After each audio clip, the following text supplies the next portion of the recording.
Welcome back. Turning to Capitol Hill now, where it has been a jam-packed day of crucial confirmation hearings. But perhaps the most critical hearing today was for President-elect Trump's pick to be Attorney General, former Florida Attorney General Pam Bondi, who was grilled by Judiciary Committee Democrats about her close ties to Trump and her ability to remain independent. Bondi is a longtime Trump ally, having served on his defense team during his first impeachment trial and later backing his false claims about election fraud in 2020. But under oath today, Bondi told the committee that if confirmed, she would serve the people, not the president. I believe that the Justice Department must be independent and must act independently. The number one job is to enforce the law fairly and even-handedly, and that's what will be done if I am confirmed as the Attorney General.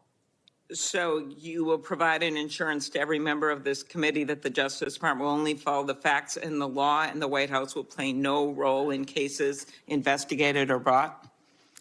Senator, it will be my job, if confirmed as Attorney General, to make those decisions. Politics will not play a part. As Attorney General, if confirmed, who would be your client?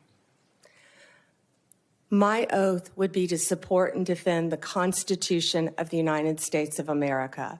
The people of America would be my client. And it is also my job to advise the president. My client are the people of America. Democrats on the committee pressed Bondi on the issue of her independence, asking if she'd stand up to President-elect Trump if he asked her to do something improper or illegal. Here's how she responded. Can you clarify for me that in following ethics and the law, you'd be willing to resign if ordered to do something improper? Senator, I wouldn't work at a law firm. I wouldn't be a prosecutor. I wouldn't be Attorney General if anyone asked me to do something improper and I felt I had to carry that out. Of course, I would not do that.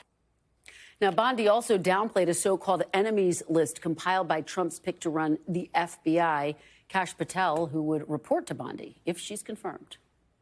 I believe that Kash is the right person at this time for this job. You'll have the ability to question Mr. Patel. And I'm questioning you right now about whether you will enforce an enemies list that he announced publicly on television. Oh, Senator, I'm sorry. There will never be an enemies list within the Department of Justice. Mr. Patel, if he works with running the FBI, if he is confirmed, and if I am confirmed, he will follow the law if I am the Attorney General of the United States of America, and I don't believe he would do anything otherwise.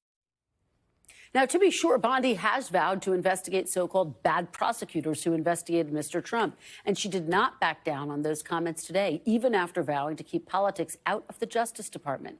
This all comes after President-elect Trump campaigned on vows to go after, even jail, his political enemies. Last month, when I sat down with Mr. Trump, he said he would ultimately defer to his Attorney General on all of those matters. Even as Bondi tried to reassure senators of her independence, her loyalty to President-elect Trump was clear during the hearing, and she would not say Mr. Trump lost the 2020 election despite being given multiple opportunities to do so. Look. Are you prepared to say today under oath without reservation that Donald Trump lost the presidential contest to Joe Biden in 2020? Ranking Member Durbin, President Biden is the President of the United States. He was duly sworn in, and he is the President of the United States. There was a peaceful transition of power. President Trump left office and was overwhelmingly elected in 2024. I want to ask you a factual question. Who won the 2020 presidential election? Joe Biden is the President of the United States. Joining me now, NBC's Sahil Kapoor on Capitol Hill, and NBC's Ryan Riley is with me on set. He covers the Justice Department. Sahil, let me start with you. What were your key takeaways? Some fireworks there at the hearing today. Yeah, a few things, Kristen. Bondi certainly walked the line there. She was steering clear of Donald Trump's personal no-fly zones, most notably by refusing to admit that he lost the 2020 election. She also said she had not heard the call between Trump and Georgia's top elections official, Brad Raffensperger, where Trump asked him to find more votes to overturn his narrow loss.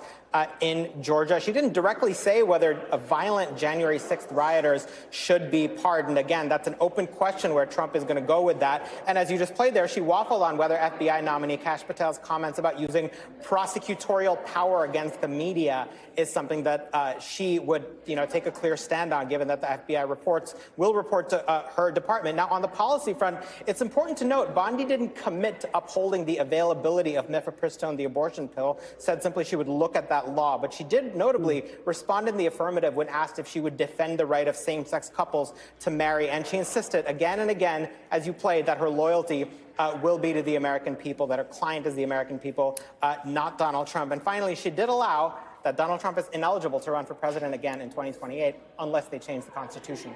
Well, you've ticked through a lot, Sahil. I want to play one more piece of sound from Bondi at the hearing when she was asked about potential politicization of the DOJ. Look at this. I think that is the whole problem with the weaponization that we have seen the last 4 years and what's been happening to Donald Trump. They targeted Donald Trump. They went after him, actually starting back in 2016. They targeted his campaign. They have launched countless investigations against him. That will not be the case if I am Attorney General. I will not politicize that office. I will not target people simply because of their political affiliation.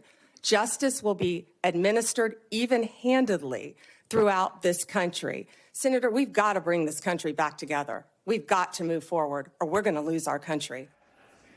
Sahil, that's, to your point, she was very in line with what the president-elect, with, frankly, what other Republicans who support him want to hear. How did that go over in the committee room?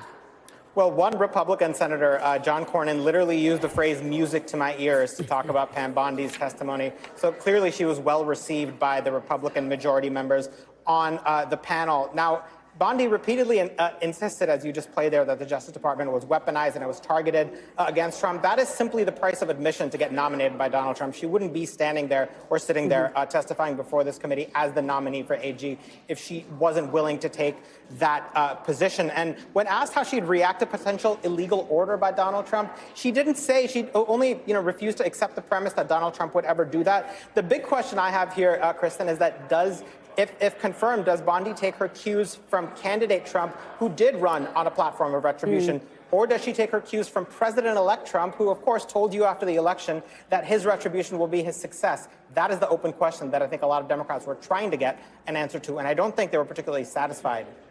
Sahil, a really fascinating point, and it's the question we'll all be watching. We have to wait and see if she is, in fact, confirmed, but it seems like, based on what you are saying, she could have the votes to get confirmed. Let me turn to Ryan Riley. Now, Ryan, first of all, was that your sense? I mean, it seemed like everyone was, Republicans at least, were lining up in support of her. What were the biggest takeaways for you? Yeah, I don't think there's anything standing in the way right now of Pam Bondi being confirmed as the Attorney General. It seems like as though she's going to be into that slot. And she, I think, to borrow a legal phrase, I think the preponderance of evidence suggests that Pam Bondi doesn't actually think the election was stolen, right? Come on, that's not something that a really intelligent person like her, who's risen to this level in her career and held these really important positions and been a lawyer all the way throughout her life and been a person who's been about the facts and the law. And that's sort of why we saw her fade away, I think, very quickly from this effort to overturn the 2020 election very quickly. We saw her at that press conference in Philadelphia, and then all of a sudden she faded into the background, almost like Homer Simpson fading into the bushes, right? Suddenly it was,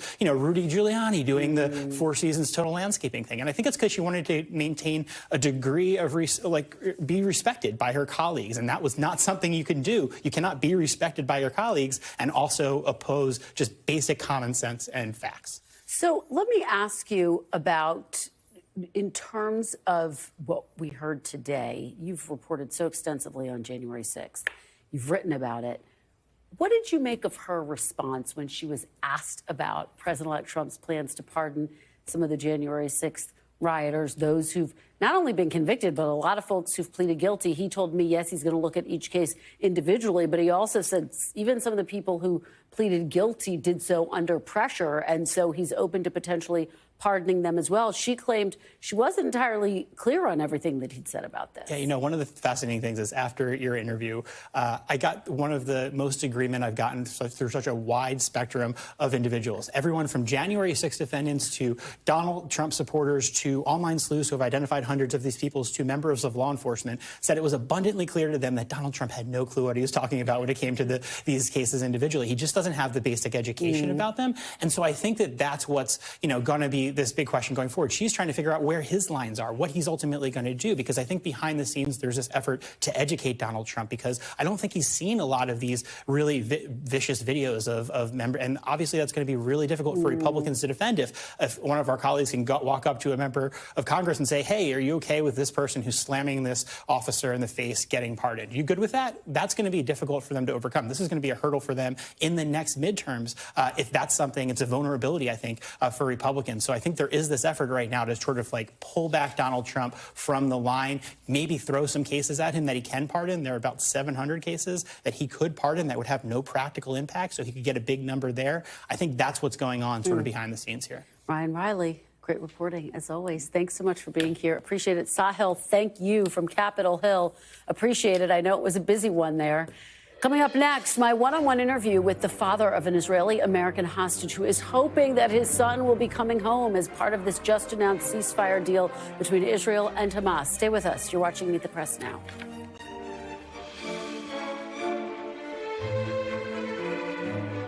Thanks for watching. Stay updated about breaking news and top stories on the NBC News app or follow us on social media.